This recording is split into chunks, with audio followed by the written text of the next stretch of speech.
welcoming you. My name is Natalia Humenyuk. I'm a Ukrainian journalist based in Kiev, and I'm welcoming you to this panel. You know, when you walk along the promenade in Davos, there are all these houses with AI, big tech, all the new technologies. But we're happy to have the panel on history, which probably is extremely practical because it's, in the end, still ends. Even if you invite the best historians, here we keep on talking about a bit of the future and the present.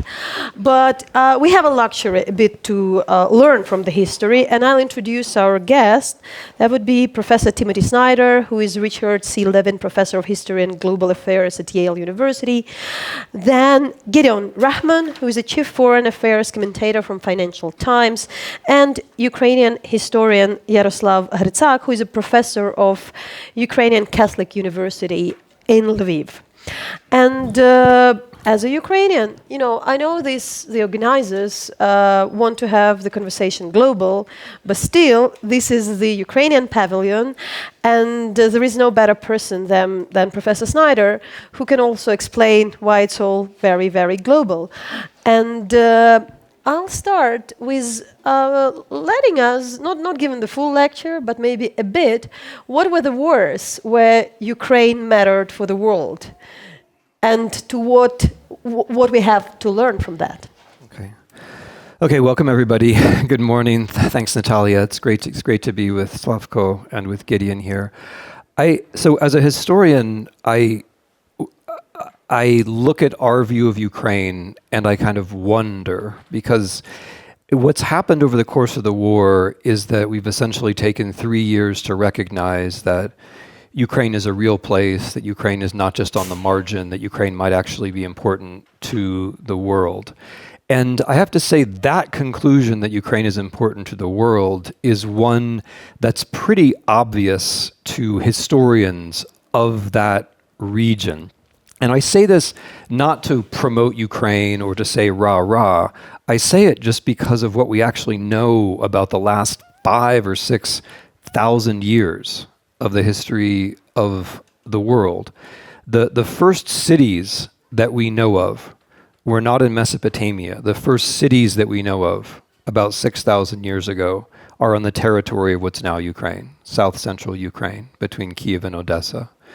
And those cities, those large gatherings of 10,000, maybe up to 100,000 people, were destroyed sometime around the war, which may be the war more than any other that decided the shape of the world, which was when the first people who managed to use the horse on a large scale for warfare, probably the same people who spoke Indo-European languages, conquered what's now Ukraine and brought themselves and their horses and their culture into the rest of Europe, into Anatolia, and into northern India, bringing with them the languages that are spoken by half of the population of the world today, the Indo-European languages. That's the territory of Ukraine changing the world. Where our story of Western civilization starts is with ancient Greece. But ancient Greece only existed in the form that we know it, in that celebrated form of Aristotle, Plato, Socrates, Aeschylus, Euripides. It only existed because of a synthesis across the Black Sea with the Scythians, with the people who inhabited the northern coast of the Black Sea, what's now southern Ukraine. The Scythians arrived about 2,500 years ago, and their synthesis with the Greeks is what made our civilization possible. If you read carefully the works of Aeschylus or Euripides, you realize that their most important work is actually about the coast of the Black Sea and the lands that we now think of as Ukraine. And there's good reason for this, because from the point of view of the ancient world, the great foe, the great Eastern world, was Persia. And the reason why the Scythians were famous to the Greeks was because they had defeated the Persians decisively in a one-on-one war. And that war made that Scythian-Greek synthesis possible, and thereby all of Western civilization possible. The role of the Scythians in Ukraine is scarcely remembered. We remember the Greeks, but we don't remember the Scythians. And the bits and pieces of Scythian civilization are hidden under things that we consider myths, like the Amazons. But of course, the Scythians actually did have mounted female archers. That's actually a true fact confirmed by Ukrainian archaeologists. The Greeks give way to the Romans. How did the Romans fall? The Romans fall in a war which I think people in the 21st century should be recalling. It's when the Huns defeat the Goths in the 4th century AD now. The Goths are a Germanic people that inhabit most of what's now Ukraine, some of the Carpathian Basin. The Goths are defeated by the Huns in the 4th century. And then the Huns take the resources of the Goths and destroy the Roman Empire. If you're the European Union, that's something which is worth thinking about, I would say, right? The great Roman Empire, which is the model for essentially all European political thinking for the last 1,500 years, is destroyed because of a conflict in Ukraine, where a power from the east destroys the power in Ukraine, breaks it up, and that instability, plus a new coalition of the invader and the invaders, destroys the empire, which is your political paradigm. 1,000 years ago, the Vikings pick up the pieces of that Gothic Germanic civilization, learn those stories, and bring those stories with them when they found Kiev around the year, when they take over Kiev and make it a power around 1,000 years ago. Their great ruler was Sviatoslav, who destroyed the Khazars and who defeated the Byzantines in the Balkans and fought wars over a scale of 7,000 kilometers, which is quite extraordinary. 100 years ago, or let's say in the last 100 years, Ukraine has also been the center of world or continental geopolitics. The First World War, although we don't think of this from a Western perspective, was largely about control of Ukraine. From the point of view of the Austro-Hungarians and the Germans who were thinking of the Kornkama, the endless cornucopia of Ukrainian food, it was largely about Ukraine. The Holodomor, Stalin's first 5-year plan, and the famine in Ukraine was about control of Ukrainian resources. The Second World War was about control of Ukrainian resources and Ukrainian human potential. The central axiom of Hitler's strategic thinking was control of Ukrainian territory. That is the cause of the Second World War. It's also where the Second World War was decided. And again, if you're European and you don't want to think all the way back to the Goths and the Huns, thinking back to the 1940s or the 1930s should be enough. The axis of the Europe that exists today, it was created by a war which was about Ukraine, and in which the right side won up to a point. The Soviet Union as it existed depended upon control of Ukraine. I think historians looking back 500 years from now will probably see the war of 2022 in the context of the Second and First World Wars as a part of a European struggle for Ukraine. What's different now, of course, than 6,000 years ago or 2,000 years ago or 1,000 years ago is that there is a Ukrainian political nation and a Ukrainian state. There are people who are inheritors of this very broad and rich history, and there is a state with which other states can cooperate, which in some sense makes things relatively easy. Once you know that wars fought over Ukraine are disproportionately important for future centuries or even millennia, and there's a state to cooperate with, then the conclusion that you draw should be relatively simple. Thanks. Gideon, don't be afraid. I'm not going to ask you to analyze events of 5,000 years ago. I still would go for some history. And I want to I'm bringing the conversation to, probably to this place and to the discussions which are happening for the last days here. And there are a lot these days about relations between the US and Europe and kind of tossing the ball of the responsibility for the security. Mm-hmm. And was it always the case? How long this game what history tells us, how long this game can be played so there are no irreversible damage if it's just a tossing the ball?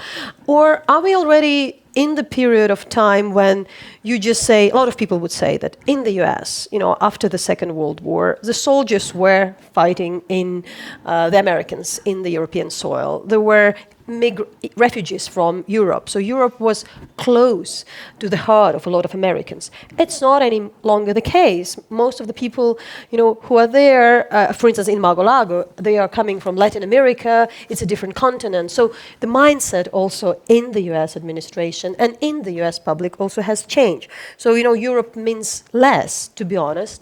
So is it like the time to, go on tossing the ball or finding the common ground, or we just should understand that some era is over? What is your take?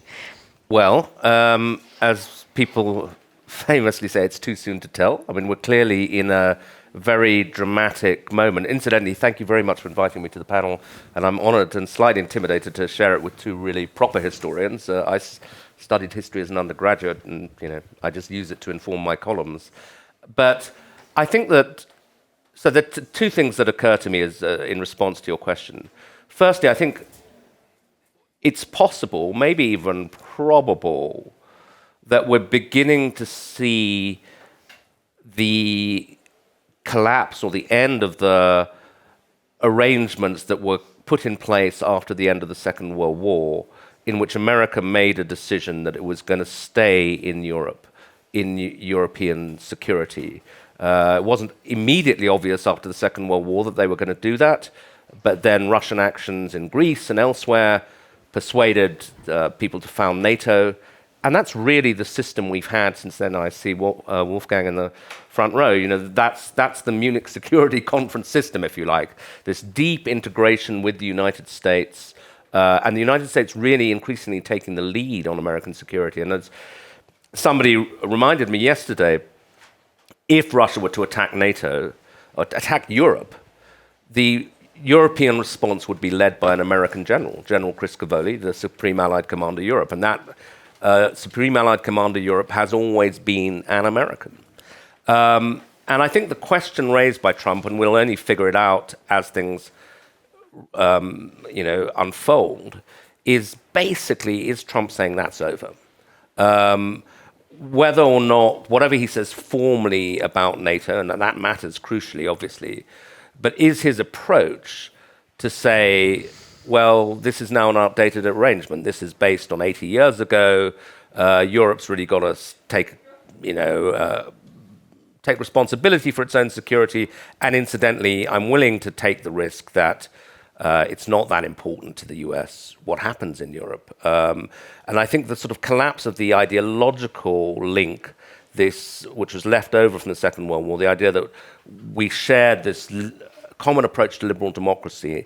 So it was interests, but there were also values. And I think Trump is also calling into question the values part of it, because he's backing forces that are regarded, or Musk is, but I think Trump is as well, that are regarded as far-right, anti-democratic in countries like Germany and even actually in Britain. So if America doesn't conceive of that unity of interests and values anymore, can we assume that they'll continue to have this commitment to Europe? And just to answer your second question, because I think it's related to that broader question of what is the American commitment. How do Americans see it? Who and which Americans? I had an interesting conversation when I was in Washington last month or a couple of months ago. So I sought out some of these Trump people who were advising him, and I was trying to make the case to them that America could pull back from Europe, but that the history of the 20th century suggested that eventually they got pulled into a European conflict. That happened in the First World War, happened in the Second World War, and that was the conclusion that led America to make this permanent commitment to Europe, and that consideration still applied. And interestingly, one of the guys I was speaking to, who I think is quite influential, said, yeah, but we should never have fought in the First World War. He didn't say the Second World War, but he said, that was a European conflict. The American boys lost their lives, none of our business.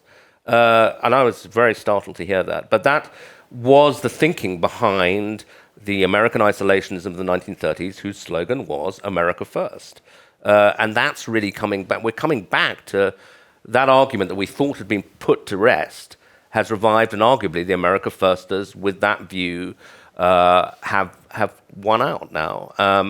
And so the final question is if Europe is left on its own, can it look after its own security? Can it firstly fill the gap in Ukraine and keep Ukraine going financially and militarily?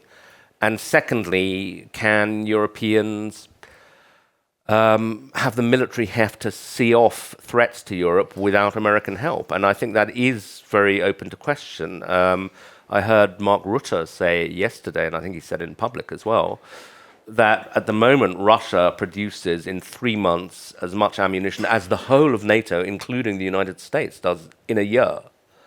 So if you take the US out of it, Europe, we're richer, we have more advanced economies, we have more people, but we do not have the military production. Russia's turned into a war economy and has a scant regard for human life. We have very small armies historically, and not much military production. So that's the situation that Europe finds itself in. Yaroslav, I'll be discreet. We had some idea what we are going to talk, but I changed the question so I'm warning. And we speak a lot, how drastic situation is for Ukraine, and I'm working on the war crimes documentation. I'm based in Kiev, and I know what toll of this war is on Ukraine. But I'm also following my Western American, European editors are saying and sending, about this moment when it's too long, too hard. And then as a Ukrainian, I'm thinking but were we ever in a kind of better situation? I'm not speaking about the time of the peace, but I'm speaking as a country, as a state, as a society. Were there at any point of history, Ukraine as a state, more or less modern history, we have been in this situation where we just more predictable society, more unified, even 3 years after, with more organized economy, with kind of partners counting on us. So I may also say maybe we are now anyway stronger, and I felt it's a bit stronger than in February 2022, because you kind of know your production of the weapon is there. Of course, it's about the past, but in the current. But I still want, as a historian, Ukrainian historian, to maybe educate a bit us. Thank you, Natalia. Thank you for having me here. It's a big pleasure and also honor to be participating with such prominent speakers. It's a hard question. If I may reduce Ukrainian history to one sentence, simple sentence, it'd be like that.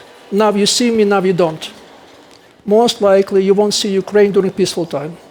It seems that Ukraine is not existing anymore. Let me just remind you, 40 years ago or so, there is a Milan Kundera famous essay, Tragedy of Europe, and he wrote, 84, that look, right before our eyes, a great European nation of Ukraine are disappearing. And he says this is the fate awaiting Poles, Hungarians, all the people, if they stay longer under communism. 84, it looks like Ukraine doesn't exist anymore. I could quote you several authors, famous authors, books, which have the same prediction, that Ukrainians are just gone. They're just ethnic group, not a nation anymore. Kind of russification, kind of thing. And then quite of a sudden, 7 years later, you have the Ukrainian independence, and proved to be the Ukrainian independence identity is very strong. So what I'm telling here, and this is kind of the irony, a very sad irony, that you could really see Ukrainian identity during the wars, 17th century. Imagine Ukrainian Kazakh state. And it's really strong. And I believe on that day, Ukrainian Kazakh state, what exactly was Timothy was saying, was a kind of asset. Because once Ukrainian Kazakh state left Poland and entered the Moscow state, it opened the path for the Russia, this long path to superpower. Because Poland has lost and Russia has gained. And this is something very important. Then later on, the First World War. There is the rather famous book by the British historian Dominic Levin about the collapse of Russian Empire, and the first starting sentence is according probably verbatim, that the fate of the First World depended in the first place on what was going on in Ukraine. And then the Second World War, what Tim was just Snyder. So Tim was just saying, what I mean to say, that all the time we have this kind of situation, that you're very skeptical about Ukraine, about this future during the peaceful time, to the extent that Ukraine doesn't really exist, it doesn't really function, and then quite of a sudden, it's like a miracle. Also, this is the case not just about the war or revolution, first Maidan, second Maidan. You're just surprised.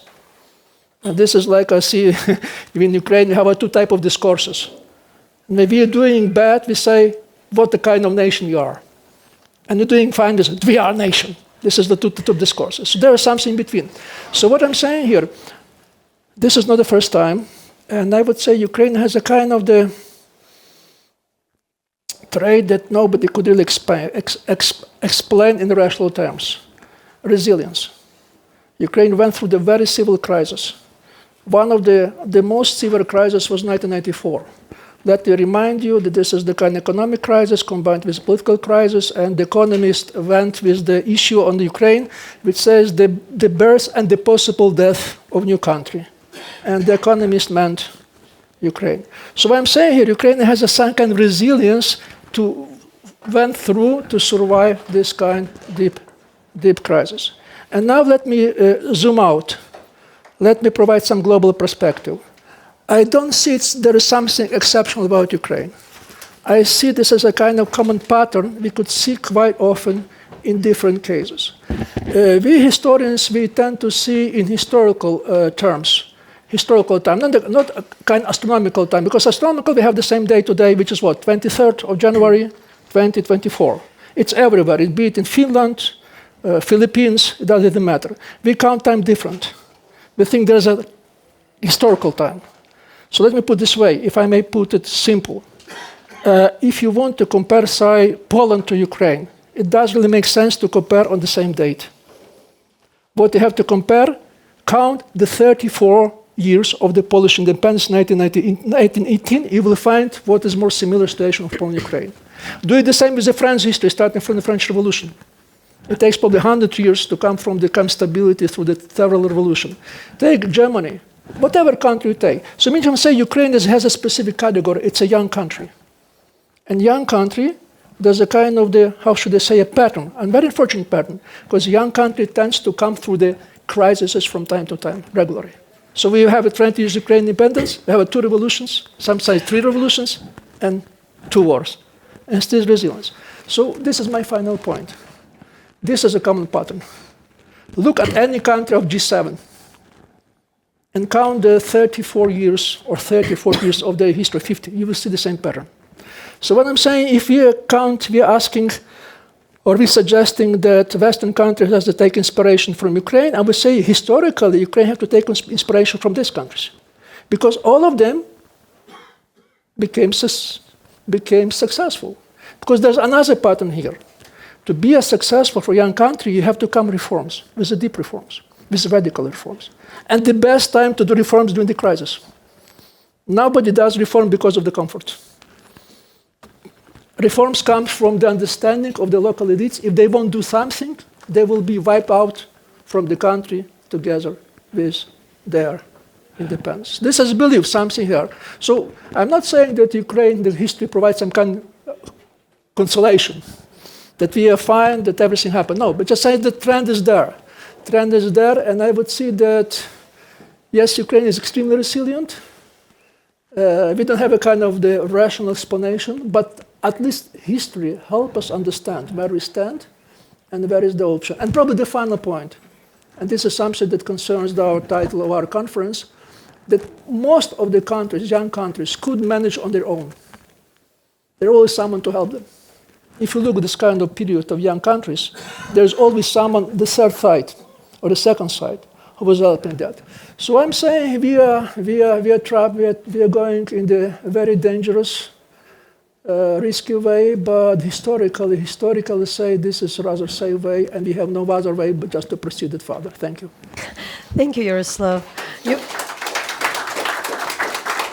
You added to my collection. I like to collect the covers of the deaths of all the countries, including from all the magazine Time, The Economist. I don't want to name them, but I regularly kind of make a couple of photos per year with those covers.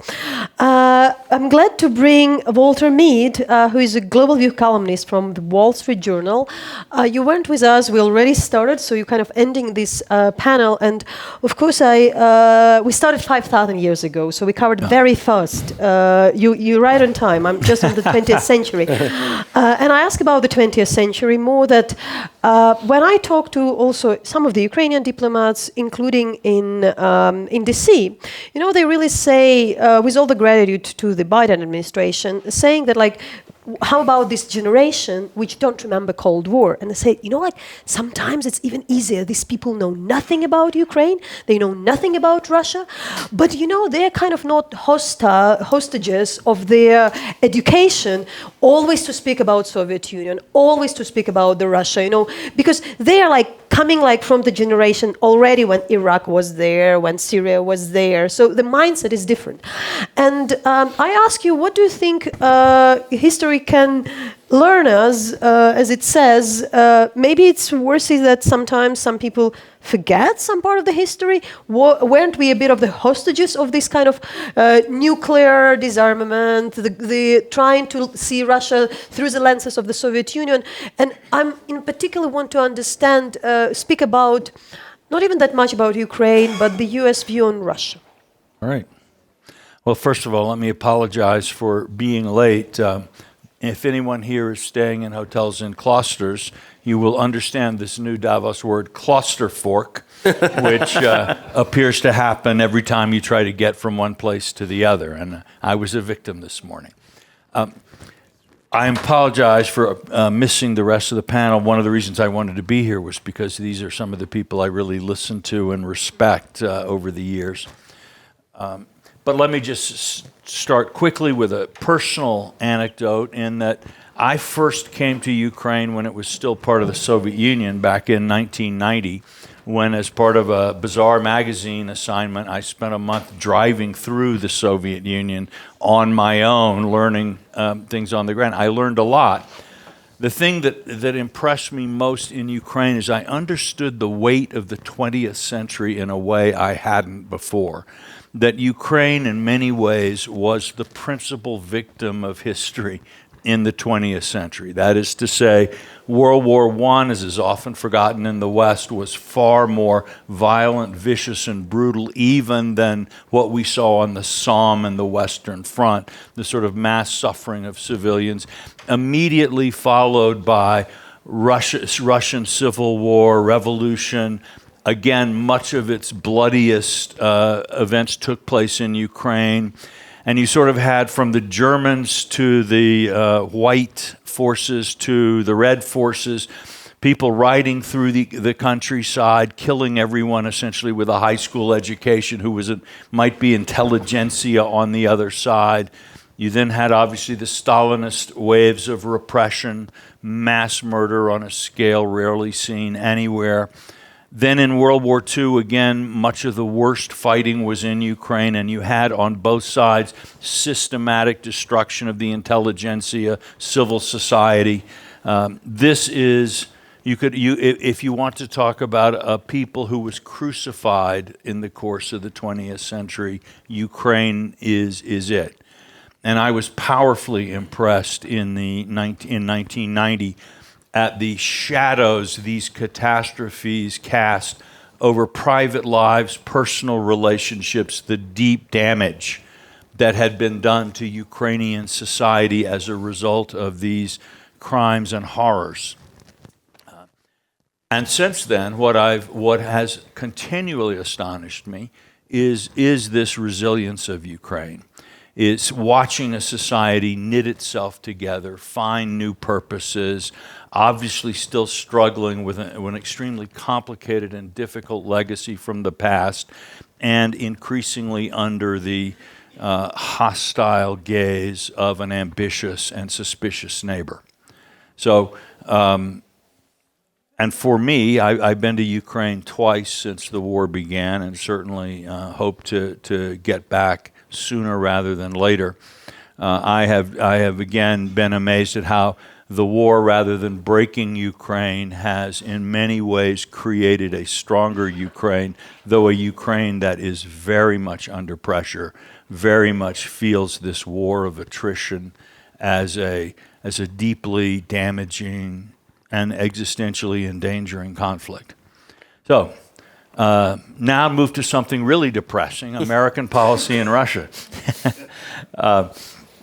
What has struck me from the beginning about American policy vis-a-vis this Russian-Ukrainian conflict is the similarity of it to a kind of the sort of late stage post-historical world, late post-historical world politics. That is a kind of a belief that it's very easy to have your ideals see your ideals realized, that you can have the most exalted goals for the world. I'm going to stop climate change and I'm going to stop nuclear proliferation, as one recent president of the United States essentially got a Nobel Peace Prize for announcing.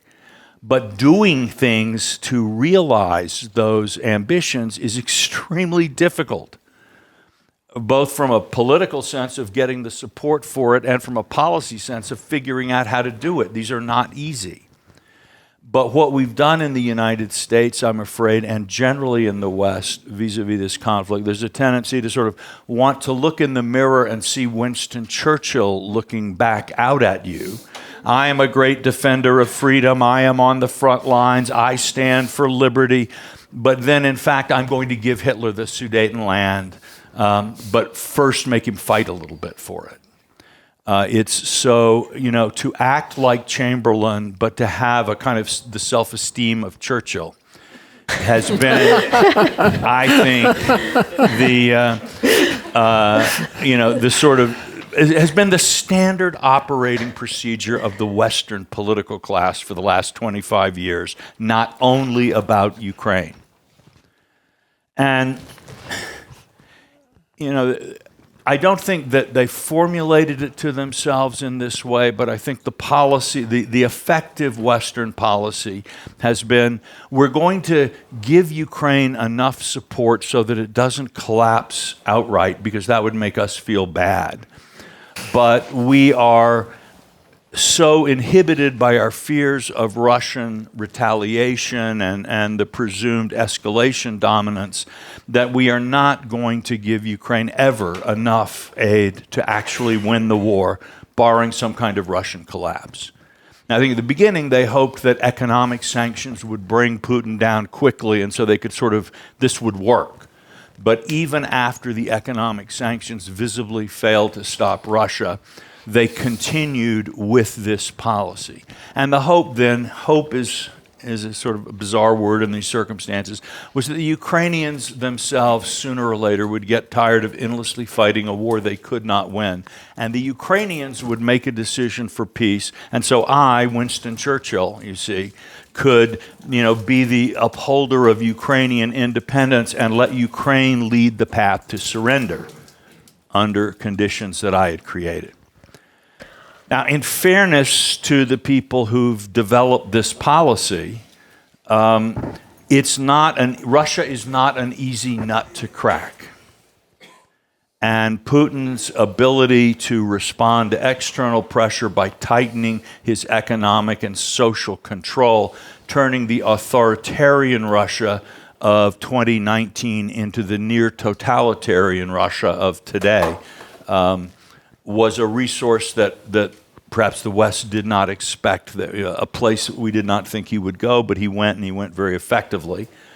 And he's been very good at fighting the war with Chechen blood, with prisoners, now North Korea, and a conscription program carefully tailored to preserve his political standing among those close to him. So far, it's worked.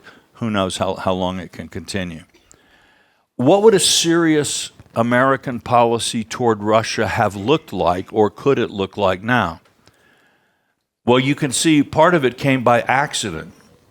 The biggest success the world has enjoyed against Russia in the last since the Ukrainian war began, is the thing that the West most deplored, that is the Israeli wars against Iran's clients in the Middle East, which led to the fall of Russia's client Assad in Syria.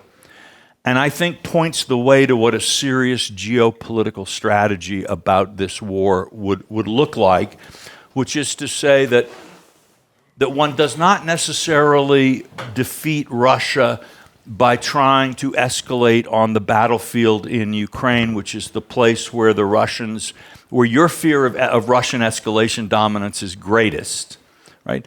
But you can go after Russia's clients and interests around the world. Ukrainians have done this to some degree and have played a very interesting role in some developments. But the fact that Putin, while fighting the war in Ukraine, and the West believing that our sanctions were taking a serious toll on his ability, that Putin was able to sweep his way, kick the French out of Africa, is extraordinary. And that he was deepening his ties in the Middle East until this unlooked-for Israeli victory checkmated him there.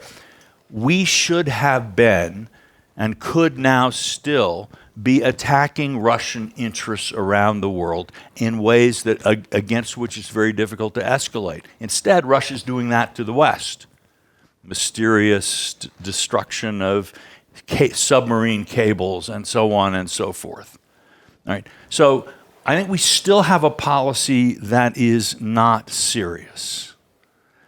And Putin is serious. Russia is serious. Xi Jinping is serious. North Korea is serious. And for all of their present woes, the mullahs in Iran are serious. So the West still needs to step up to the plate here, not simply for Ukraine and not even simply in Ukraine. Whether our new president will do this or whether he'll go off in another direction, I'm no better suited than anyone else to predict. But if I spoke too long, I'm sorry. This is a subject that maybe you can tell I feel a little strongly about. Gideon, what's your take on Chamberlain? Churchill? Oh, interesting. Okay, so I'm going to make myself unpopular by defending Chamberlain. FT defends Chamberlain. Yeah, We've got the headline already. Okay. So, and also pointing out the difficulty of the Churchill-Chamberlain analogy really has been used since 1945, and it's often led the West in in directions we've regretted, because it was such a searing experience. It's been the mental framework of Chamberlain's failure in Munich and then Churchill turning it around, but that it's been misapplied consistently since then. So that this is a pretty British story, so I'll skip over it quickly, but there was the Suez Crisis in 1956, where Britain and France and Israel went to war with Egypt, and the Prime Minister at the time, Anthony Eden, convinced himself, because he'd lived through the Second World War, that Nasser of Egypt was the new Hitler, and he wasn't going to be Chamberlain, and we went to war, and it's kind of a disaster. And marked, really, the decline of British power after that. And actually, Nasser wasn't Hitler, and he wasn't a great guy. And then we have the Vietnam War, and if you read the history of the Vietnam War, constantly Johnson is invoking Chamberlain, Churchill, etc.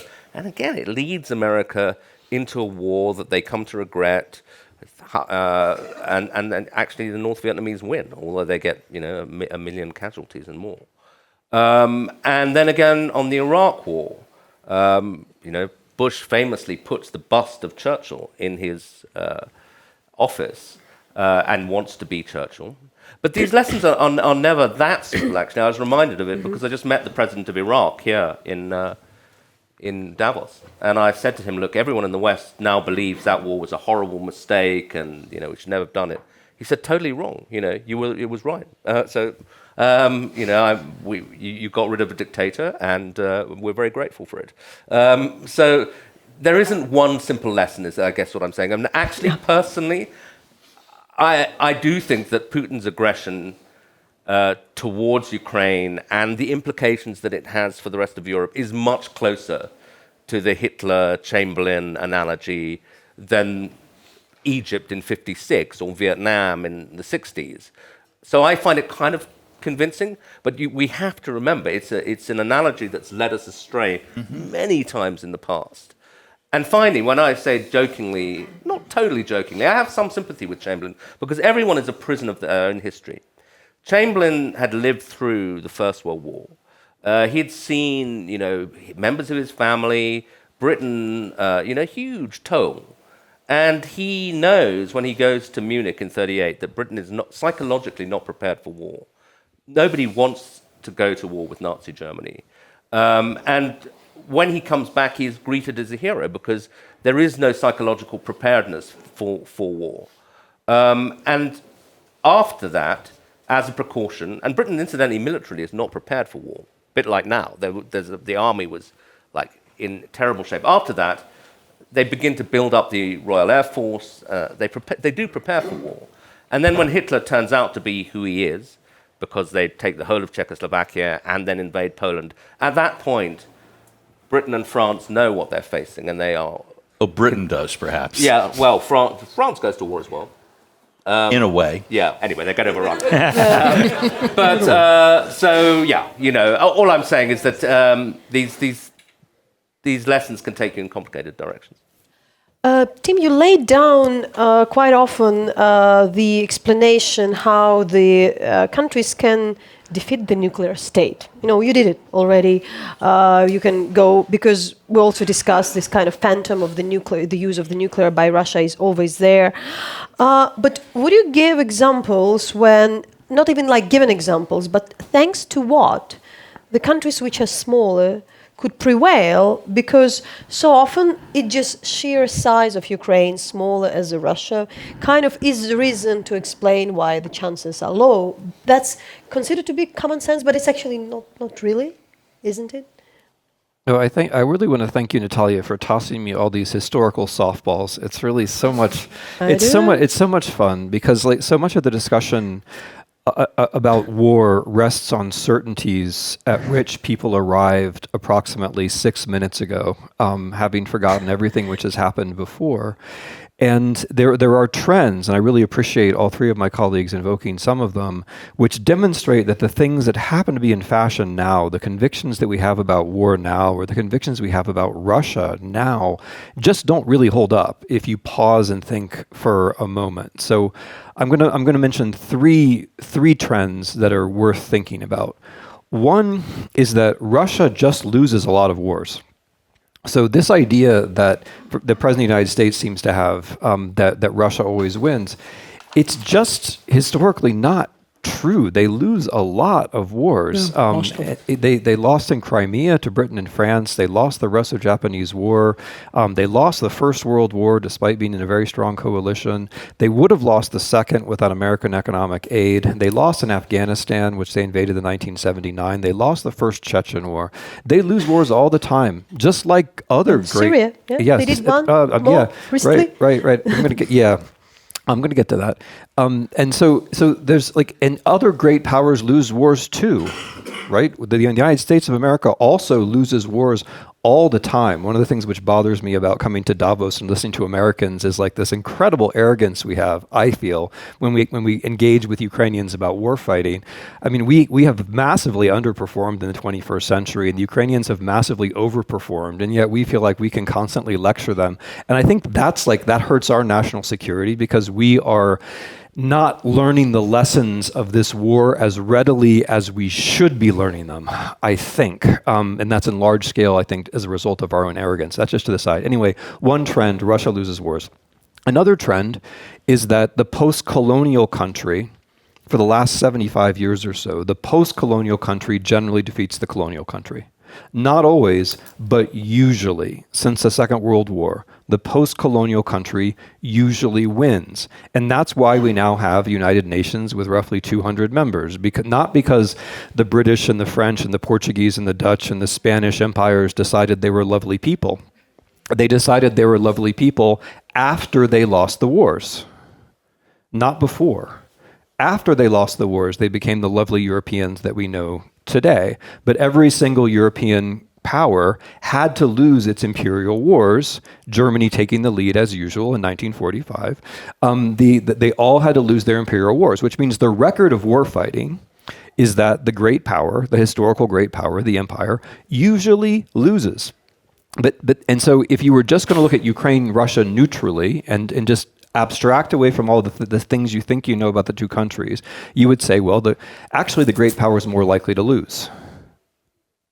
So that's another trend which is worth keeping in mind. And the third is that states defending their own territories very often win wars against states which are attempting to assert force onto their territories. So these are three pretty large-scale trends, which again, like if we abstract away, try to forget the stereotypes we have about Russia or about Ukraine, would tend to point naturally towards a Ukrainian victory. You mentioned nuclear war. Okay, nuclear powers lose wars all the time. Israel sometimes wins, it sometimes loses, but it hasn't yet won a war because it's a nuclear power. The United States sometimes wins, it sometimes loses, but it has yet to win a war because it was a nuclear power.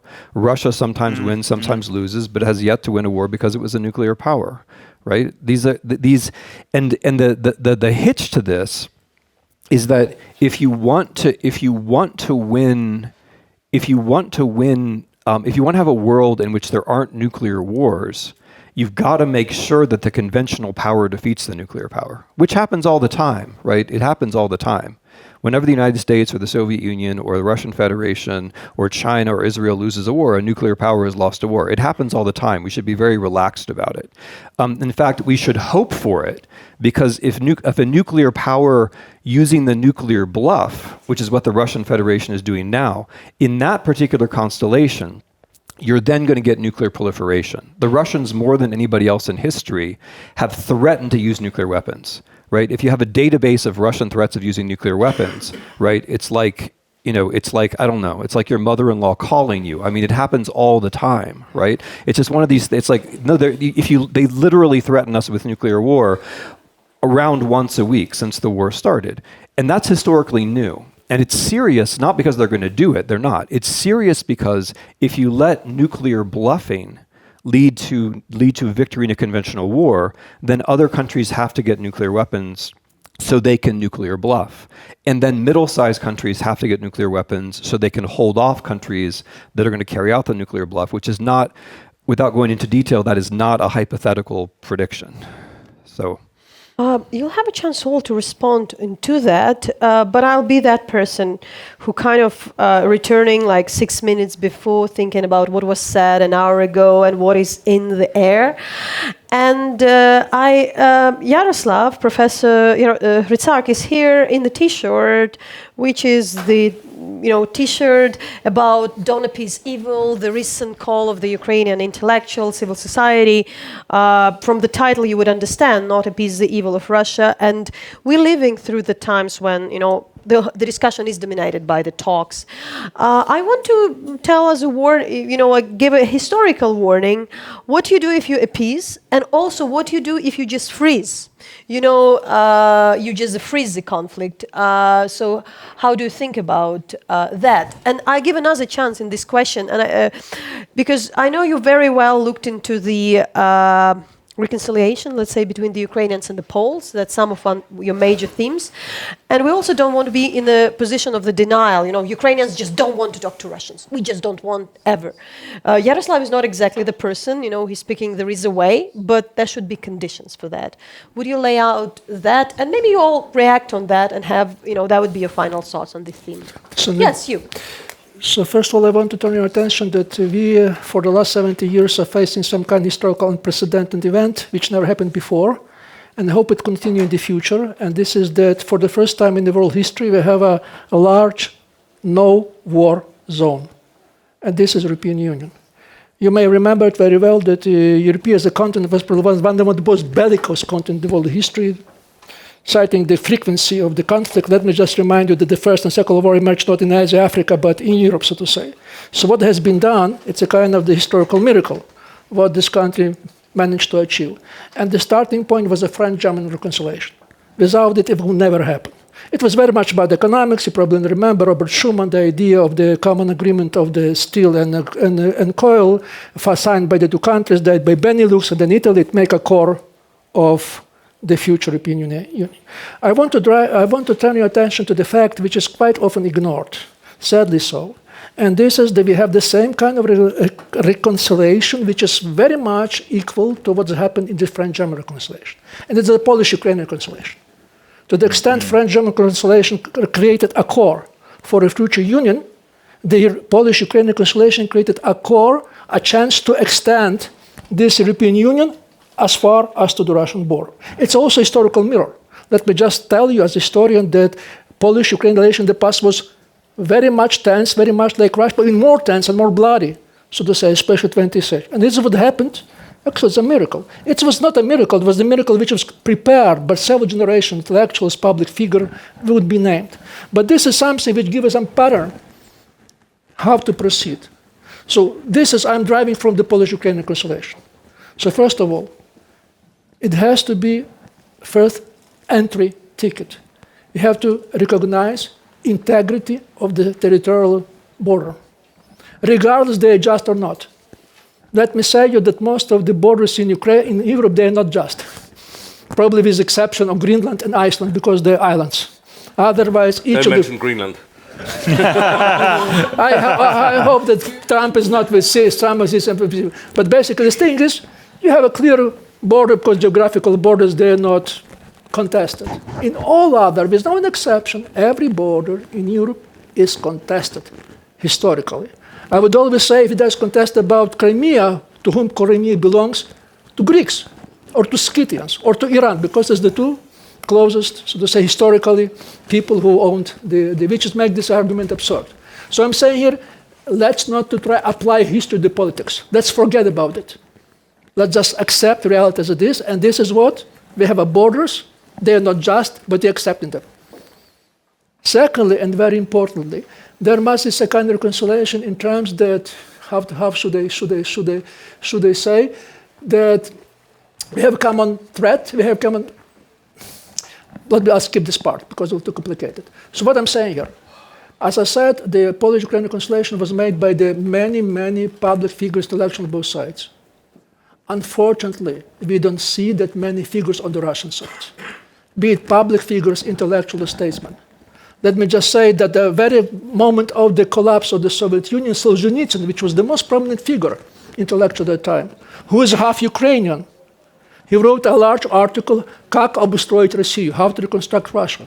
He never mentioned that Ukraine should be an independent state. To the contrary, he says they have a very large Russian population in Ukraine and Kazakhstan. Therefore, Ukraine and Kazakhstan has to be kept as close to Russia as well. So this is not entry ticket for reconciliation, so to say. So what I'm saying here, this is the first things. But in condition of the war, there must be another entry tickets for sale. First of all, our commentator on the integrity, Russian intellectuals have to say, or statesmen, we are sorry. We are really sorry. We have to reconcile with the crimes that we did, and we never do it again.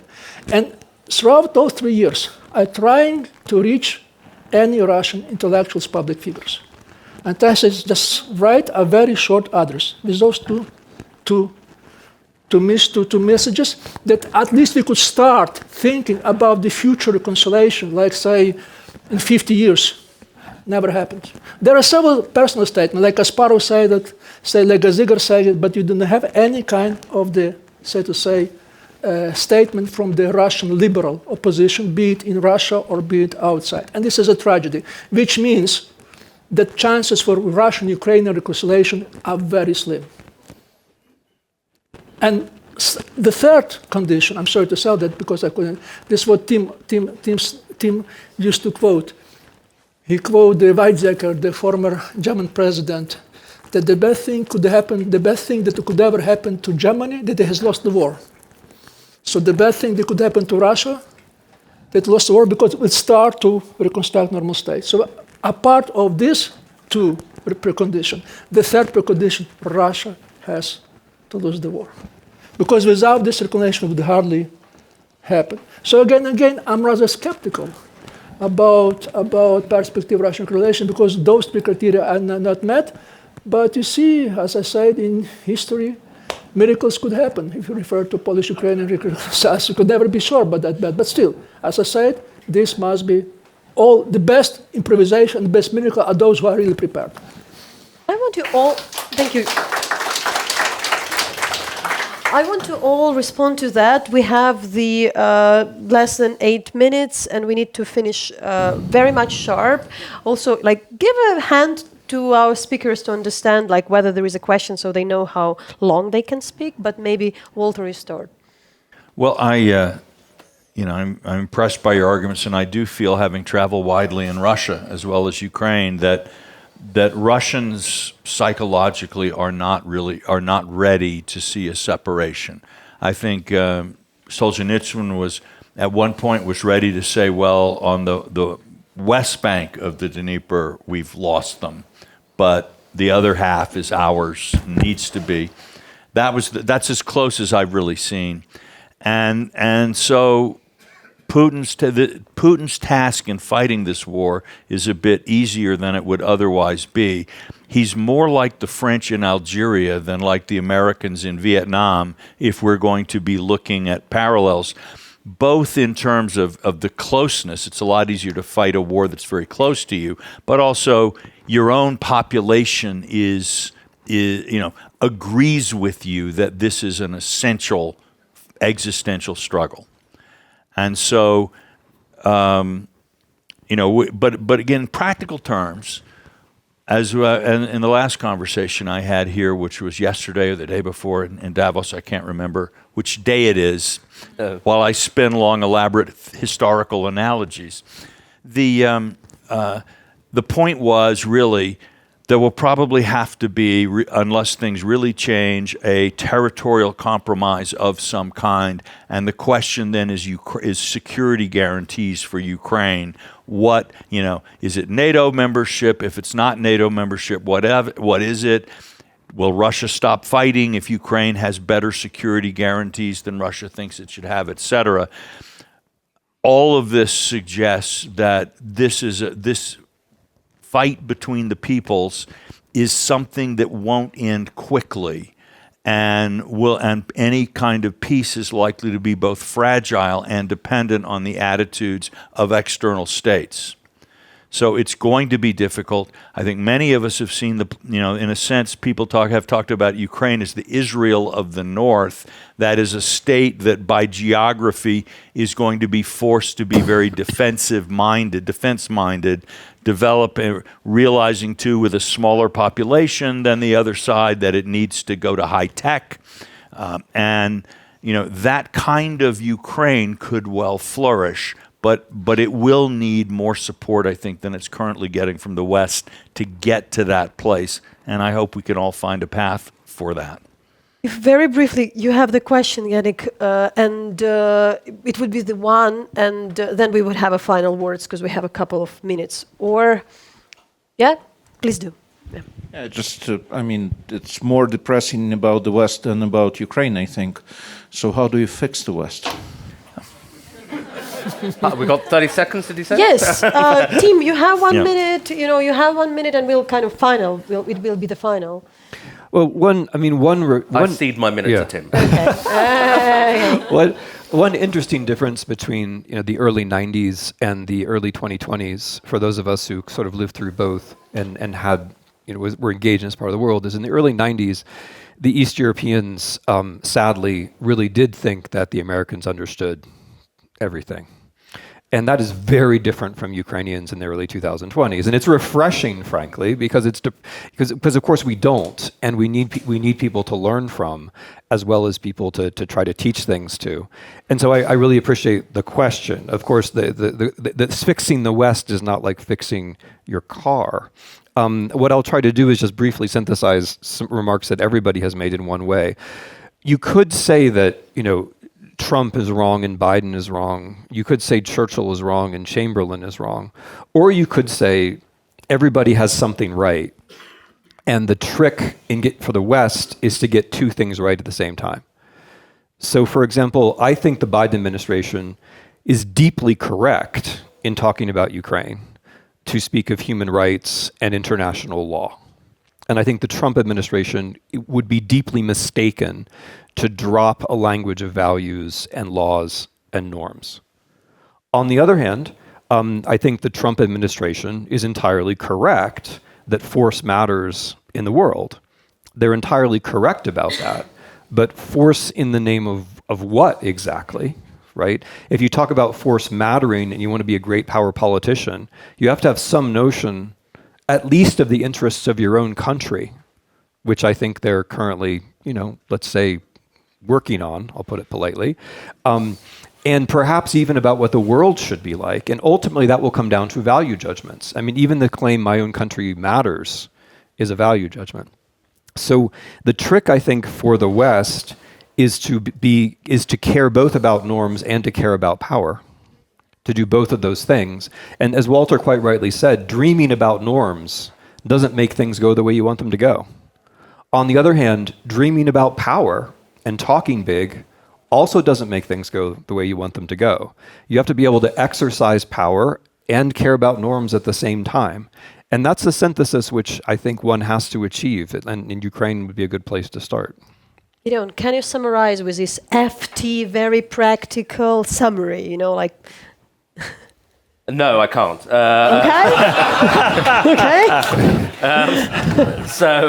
Okay.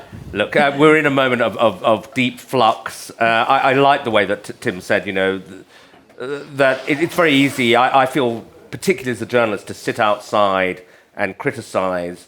I don't know what it would be like to be Jake Sullivan sitting in the White House and being told by your intelligence services there's a 50% chance that Russia will use a nuclear weapon. You have to take that seriously. Maybe the intelligence people got it totally wrong, but that's what he was being told. So I don't envy the people making these decisions at all. But I do take heart from, I think the colonial war analogy and the France eventually having to give up on Algeria, Britain left many colonies behind, is quite a convincing one, and maybe eventually there can be a change of mentality in Russia. They have to lose. Yeah. They have to lose. Yeah, they have to lose, you say. They have to lose. Okay, we ended up, they have to lose. But also I'll finalize that, as quite a lot of Ukrainians, very different, whom I heard in different occasions say quite the same thing. We kind of survived when we didn't have a country. Now we have. It's our best chance, and we have to. There was never better ones. At least that's what I know from the history of my generation as well, and what I could remember not 5,000 years ago. That's where we started 5,000 years ago. We made it within 1 hour. Thank you so much. Thank you so much for the guests.